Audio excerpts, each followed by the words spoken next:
ಎಲ್ರಿಗೂ ನಮಸ್ಕಾರ. ನಮ್ಮನೆ ಮತ್ತು ಯೂಟ್ಯೂಬ್ ಚಾನೆಲ್ಗೆ ಸ್ವಾಗತ. ಇವತ್ತಿನ ವಿಡಿಯೋದಲ್ಲಿ ನಾವು ಮನುಷ್ಯನ ದೇಹದಲ್ಲಿ ಹಿಮೋಗ್ಲೋಬಿನ್ ಕಡಿಮೆ ಆಗೋದಕ್ಕೆ ಕಾರಣಗಳೇನು, ಅದರ ಲಕ್ಷಣ ಮತ್ತು ಯಾವ್ಯಾವ ಥರ ಆಹಾರನ ಉಪಯೋಗಿಸೋದ್ರಿಂದ ಹಿಮೋಗ್ಲೋಬಿನ್ ಮಟ್ಟವನ್ನು ಹೆಚ್ಚಿಸಬಹುದು ಅಂತ ನೋಡೋಣ. ಹಿಮೋಗ್ಲೋಬಿನ್ ಕೊರತೆಯಿಂದಾಗಿ ದೇಹದ ಭಾಗಗಳಲ್ಲಿ ಆಮ್ಲಜನಕದ ಕೊರತೆ ಉಂಟಾಗುತ್ತೆ. ಇದರಿಂದ ಹಲವಾರು ಸಮಸ್ಯೆಗಳನ್ನು ಎದುರಿಸಬೇಕಾಗತ್ತೆ. ದೇಹದಲ್ಲಿ ಕಬ್ಬಿಣಾಂಶವಿಲ್ಲದೆ ನಿಮ್ಮ ದೇಹ ಆಮ್ಲಜನಕವನ್ನು ಸಾಗಿಸೋದಕ್ಕೆ ಅನುವು ಮಾಡಿಕೊಡುವಂಥ ಕೆಂಪು ರಕ್ತ ಕಣಗಳಲ್ಲಿ ಸಾಕಷ್ಟು ಪದಾರ್ಥಗಳನ್ನು ಉತ್ಪಾದಿಸೋದಕ್ಕೆ ಸಾಧ್ಯವಾಗೋದಿಲ್ಲ. ಇದರ ಪರಿಣಾಮವಾಗಿ ಕಬ್ಬಿಣದ ಕೊರತೆಯಿಂದಾಗಿ ರಕ್ತಹೀನತೆ ಉಂಟಾಗುತ್ತೆ ಮತ್ತು ದಣಿವು ಹಾಗೆ ಉಸಿರಾಟದ ತೊಂದರೆಯನ್ನು ಸಹ ಉಂಟು ಮಾಡಬಹುದು. ಹಿಮೋಗ್ಲೋಬಿನ್ ಕಡಿಮೆ ಆಗೋದಕ್ಕೆ ಕಾರಣ ದೇಹದಲ್ಲಿನ ಕಬ್ಬಿಣದ ಕೊರತೆಯಿಂದಾಗಿ ಅನೇಕ ಜನರು ಹಲವಾರು ಥರದ ರೋಗಗಳಿಗೆ ಬಲಿಯಾಗಬಹುದು. ಕಬ್ಬಿಣಾಂಶದ ಕೊರತೆ ದೇಹವನ್ನು ದುರ್ಬಲವಾಗಿಸುತ್ತೆ. ದೇಹದಲ್ಲಿ ಕಬ್ಬಿಣಾಂಶ, ಫೋಲಿಕ್ ಆಮ್ಲ ಹಾಗೂ ವಿಟಮಿನ್ ಬಿ ಕೊರತೆಯಿಂದಾಗಿ ಹಿಮೋಗ್ಲೋಬಿನ್ ಕಡಿಮೆ ಆಗೋದಕ್ಕೆ ಪ್ರಾರಂಭ ಆಗುತ್ತೆ. ಇದರಿಂದ ದೇಹ ತುಂಬ ದುರ್ಬಲ ಆಗೋದಷ್ಟೇ ಅಲ್ಲದೆ ಕಡಿಮೆ ಹಿಮೋಗ್ಲೋಬಿನ್ ಮಟ್ಟವು ಮೂತ್ರಪಿಂಡದಲ್ಲಿ ಅನೇಕ ಸಮಸ್ಯೆಯನ್ನು ಉಂಟು ಮಾಡುತ್ತೆ.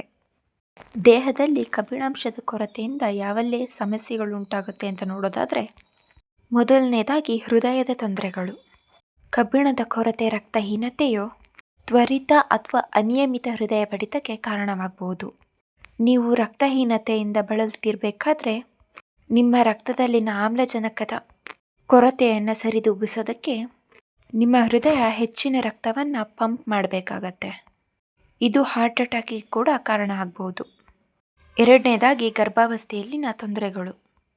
ಗರ್ಭಿಣಿ ಮಹಿಳೆಯರಲ್ಲಿ ತೀವ್ರ ಕಬ್ಬಿಣದ ರಕ್ತಹೀನತೆ ಕೊರತೆ ಅಕಾಲಿಕ ಜನನ ಮತ್ತು ಕಡಿಮೆ ತೂಕದ ಶಿಶುಗಳಿಗೆ ಜನನಕ್ಕೆ ಸಂಬಂಧಪಟ್ಟಿದೆ. ಆದರೆ ಪ್ರಸವ ಪೂರ್ವ ಆರೈಕೆ ಭಾಗವಾಗಿ ಕಬ್ಬಿಣಾಂಶವನ್ನು ಒಳಗೊಂಡಂಥ ಮಾತ್ರೆ ತಗೊಳ್ಳೋ ಗರ್ಭಿಣಿ ಮಹಿಳೆಯರಲ್ಲಿ ಈ ಅಪಾಯದ ಮಟ್ಟವನ್ನು ತಪ್ಪಿಸ್ಬೋದು. ಮೂರನೇದಾಗಿ ಬೆಳವಣಿಗೆಯ ಸಮಸ್ಯೆಗಳು. ಶಿಶು ಮತ್ತು ಮಕ್ಕಳಲ್ಲಿ ತೀವ್ರ ಕಬ್ಬಿಣಾಂಶದ ಕೊರತೆಯಿಂದಾಗಿ ರಕ್ತಹೀನತೆಗೆ ಕಾರಣವಾಗಬಹುದು, ಹಾಗೆ ಮಕ್ಕಳ ಬೆಳವಣಿಗೆ ಕೂಡ ವಿಳಂಬವಾಗಬಹುದು.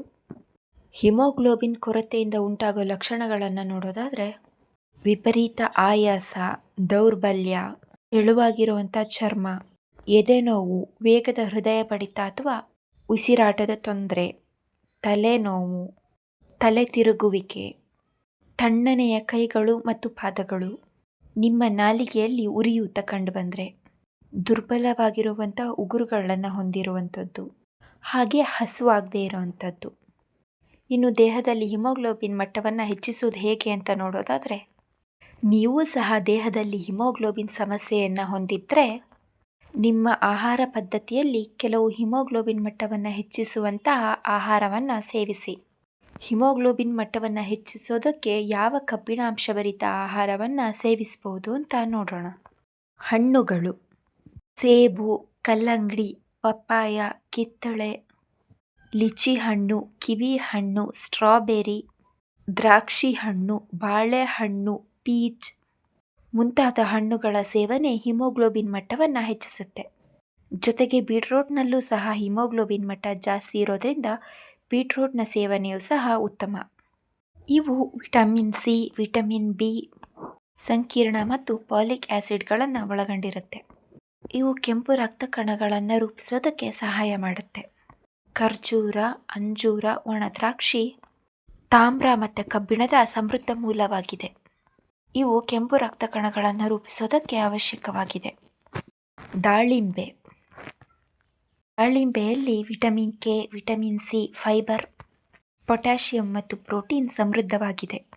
ರಕ್ತಹೀನತೆ ಇರುವಂಥವರಿಗೆ ದಾಳಿಂಬೆಯನ್ನು ಶಿಫಾರಸು ಮಾಡಲಾಗುತ್ತೆ, ಯಾಕಂದರೆ ಇದು ವಿಟಮಿನ್ ಸಿಯಲ್ಲಿ ಸಮೃದ್ಧವಾಗಿದೆ. ದಾಳಿಂಬೆಯಲ್ಲಿರುವಂಥ ಹೆಚ್ಚಿನ ಪ್ರಮಾಣದ ಪೋಷಕಾಂಶವು ನಮ್ಮ ದೇಹ ಅದರಲ್ಲಿರೋ ಕಬ್ಬಿಣಾಂಶವನ್ನು ಸುಲಭವಾಗಿ ಹೀರೋದಕ್ಕೆ ಅನುವು ಮಾಡಿಕೊಡುತ್ತೆ. ಹುರಿದ ಕಡಲೆ: ಹುರ್ಗಡಲೆ ಆರೋಗ್ಯಕ್ಕೆ ಬಹಳ ಮುಖ್ಯವಾಗಿರೋ ಖನಿಜವನ್ನು ಒಳಗೊಂಡಿದೆ. ಇದು ಬಹಳಷ್ಟು ಕಬ್ಬಿಣಾಂಶವನ್ನು ಹೊಂದಿರುತ್ತೆ. 1 ಕಪ್ ಕಡಲೆಯಲ್ಲಿ 4.7 ಮಿಲಿಗ್ರಾಂ ಕಬ್ಬಿಣಾಂಶವಿರುತ್ತೆ.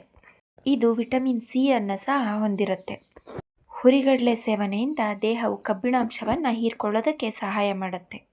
ನಿಯಮಿತವಾಗಿ ಕಡಲೆಯನ್ನು ಸೇವಿಸೋದ್ರಿಂದ ದೇಹದಲ್ಲಿರೋ ಕಬ್ಬಿಣಾಂಶದ ಕೊರತೆಯನ್ನು ನಿವಾರಿಸಬಹುದು. ದ್ವಿದಳ ಧಾನ್ಯಗಳಾಗಿರುವಂತಹ ಕಡಲೆ, ಹೆಸರುಕಾಳು, ಮಸೂರಿ ಬೇಳೆ, ಕಿಡ್ನಿ ಬೀನ್ಸ್ ಹಾಗೂ ಬಿಳಿ ಬೀನ್ಸ್ಗಳಲ್ಲಿ ಕಬ್ಬಿಣದ ಅಂಶ ಹೇರಳವಾಗಿದೆ. ಇವನ್ನು ಮಧ್ಯಾಹ್ನದ ಊಟದಲ್ಲೂ ಸೇವಿಸಬಹುದು. ಕರಿಬೇವಿನ ಚಹಾ ಇನ್ಸುಲಿನ್ ಪ್ರತಿರೋಧವನ್ನು ಕಡಿಮೆ ಮಾಡೋದಕ್ಕೆ ಹಾಗೆ ಕೂದಲಿನ ಆರೋಗ್ಯ ಸುಧಾರಿಸೋದಕ್ಕೂ ಸಹ ಕರಿಬೇವಿನ ಚಹಾ ಉಪಯೋಗಕಾರಿ. ಇದು ರಕ್ತಹೀನತೆಯನ್ನು ತಡೆಗಟ್ಟುತ್ತೆ, ತೂಕ ಕಡಿಮೆ ಮಾಡುತ್ತೆ, ಜೀರ್ಣಕ್ರಿಯೆಯನ್ನು ಸುಧಾರಿಸುತ್ತೆ, ಹಾಗೆ ರೋಗ ನಿರೋಧಕ ಶಕ್ತಿಯನ್ನು ಸಹ ಹೆಚ್ಚಿಸುತ್ತೆ. ಬೆಳಗ್ಗೆನೇ ಕರಿಬೇವಿನ ಚಹಾವನ್ನು ಸೇವಿಸೋದು ಆರೋಗ್ಯಕ್ಕೆ ಉತ್ತಮವಾಗಿದೆ. ರಾಗಿಯಲ್ಲಿ ಕಬ್ಬಿಣಾಂಶ ಇದ್ದು ಇದು ಕೆಂಪು ರಕ್ತ ಕಣಗಳ ರಚನೆಗೆ ಮತ್ತು ರಕ್ತಹೀನತೆ ವಿರುದ್ಧ ಹೋರಾಡೋದಕ್ಕೆ ಅವಶ್ಯಕವಾಗಿದೆ. ಮೊಳಕೆ ಒಡೆದಿರುವಂತಹ ರಾಗಿ ಹೆಚ್ಚಿನ ಕಬ್ಬಿಣಾಂಶವನ್ನು ಹೊಂದಿರುತ್ತೆ. 100 ಗ್ರಾಂ ರಾಗಿ 51 ಮಿಲಿಗ್ರಾಂನಷ್ಟು ಕಬ್ಬಿಣಾಂಶವನ್ನು ಹೊಂದಿರುತ್ತೆ.